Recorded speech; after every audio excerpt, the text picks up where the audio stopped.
Hi, I'm Taylor with Mom on the Spectrum, and in this video, I'm going to be sharing 14 simple neurodivergent workplace accommodations that you can make today to make your workplace more neurodivergent friendly.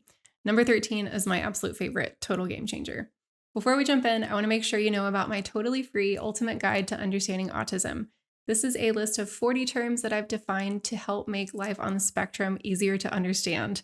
If you're a late diagnosed autistic adult like me, this list would have come in very helpful much earlier in life. So link for that in the description, again, totally free. Let's jump in. The first thing on the list is to create an environment where it's safe to ask for help or support. Autistic people especially need a lot of clarification and a lot of help understanding exactly what's being expected.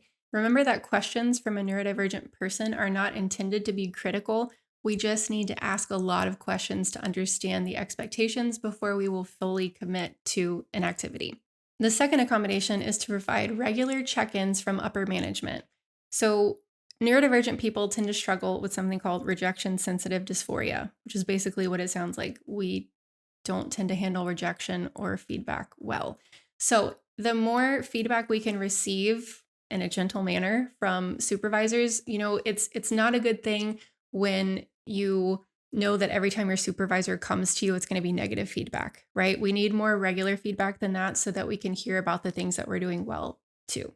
The third accommodation is to provide visual aids, templates, guidelines, instructions, step by step, anything you can do, again, to clearly delineate this is what's being expected, here's when it's expected, and then to put it on a visual guide. That is so helpful. The fourth accommodation is to provide alternative methods of communication, especially nonverbal. So if you can accept email conversation rather than face-to-face, that's almost always more helpful for neurodivergent people, generally speaking. But nonverbal communication gives us a chance to write out what we actually think, feel, want, need. And then when we receive a written communication back, it helps us have something to grab onto and, again, know what's expected of us. On that note, we also tend to have trouble with working memory sometimes, like holding things in our brain and remembering that somebody asked us to do that. So anytime you can put that kind of thing in written communication, that's helpful as well. The fifth accommodation is to reduce sensory overwhelm in the environment. So can you create cozier spaces, couches, pillows, reduce overhead lighting, make sure that somebody's cleaning out the refrigerator and that there's not an awful smell emanating from the workroom all the time, anything you can do, maybe sending out an office memo to please be mindful of strong perfumes, because that can really distract neurodivergent people from getting work done, and it can make us feel really, really overwhelmed. So anything you can do, especially that overhead lighting, oh my gosh, fluorescent lighting, please no. Natural lighting at all costs whenever possible. One other thing that's really important to me is using mild cleaning agents. So if in your office building, somebody's using like really harsh chemicals to clean, that will have my whole body stressed about coming into work every day. So I know there's not always a lot we can do there, but it would at least be worth having a conversation with the custodial team to see, hey, is there anything else we can do about this to make the chemicals less harsh? Also, it's better for your immune system as well. When we've got harsh chemicals in the air and the environment, it causes a lot of stress and inflammation in our bodies, which is not good for anybody. Okay, the sixth accommodation. If you schedule a meeting, give a very clear indication of its purpose and stick to the plan. Okay, outline what the purpose of the meeting is for in writing if possible, stick to the plan, and make sure expectations are clearly understood. The worst thing in the world is to say, hey, Jim, I need to talk to you. Are you available at 3? That neurodivergent person is not going to get any work done for the rest of the day. You could say, hey, Jim, I'd really like to talk with you about the feedback that you gave in the meeting yesterday. I thought there were a couple of great points that I want you to expand on, if you don't mind. I was really interested in hearing more of what you have to say about Project B and the deadline, if there's any flexibility there, right? So before you even meet, giving them a better understanding of exactly what you're going to be talking about. Seventh accommodation, walk and talk meetings. If you can avoid sitting in a boardroom around a table, if it's a possibility to go outside, to move around, to do something a little more active, that can really help us manage the sensory component of our experience. And it also provides a really great opportunity for moving pent up energy out of our bodies when we can get out of the office and move around a little bit. The eighth accommodation you can make is understanding that transitions are especially difficult for neurodivergent people.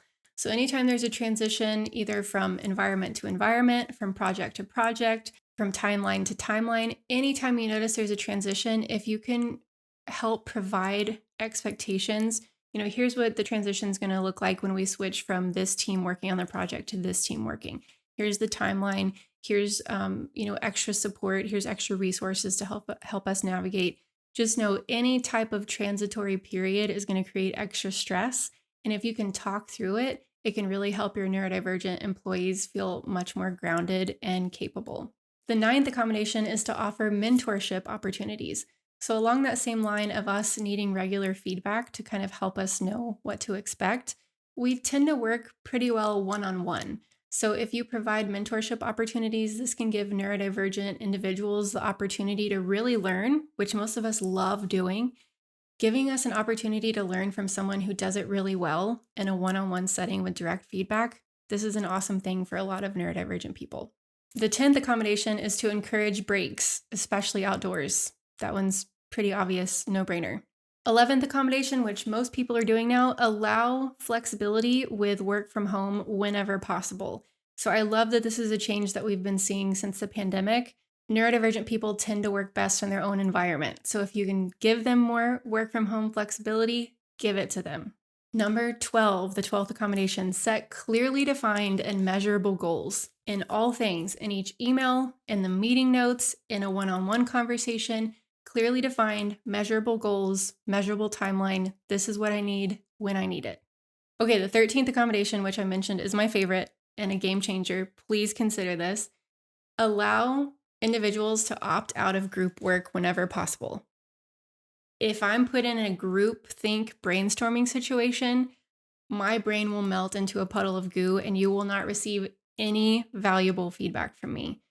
But if you tell me this is what we're working towards together, we'd really like to come up with 10 different approaches to this project that we're working on, then you let me go back to my office and say, we're going to meet back again in 30 minutes. I'm going to be much more creative, much more productive. Please let people opt out of group work whenever possible. It's just not a conducive environment for many neurodivergent people. And then the 14th accommodation, get comfortable with saying, I don't know, let's find a solution together.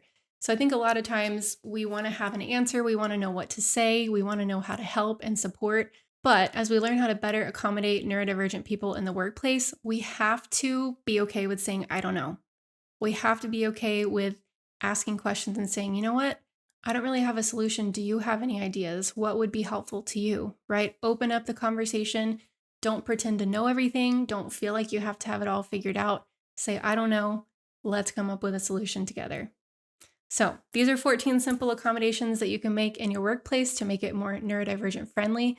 Let me know which ones are the most helpful to you, and also if there's any you would add to the list. I always love learning from this community, and there's always so many great suggestions. Don't forget, check out my ultimate guide to understanding autism, link in the description, download for free.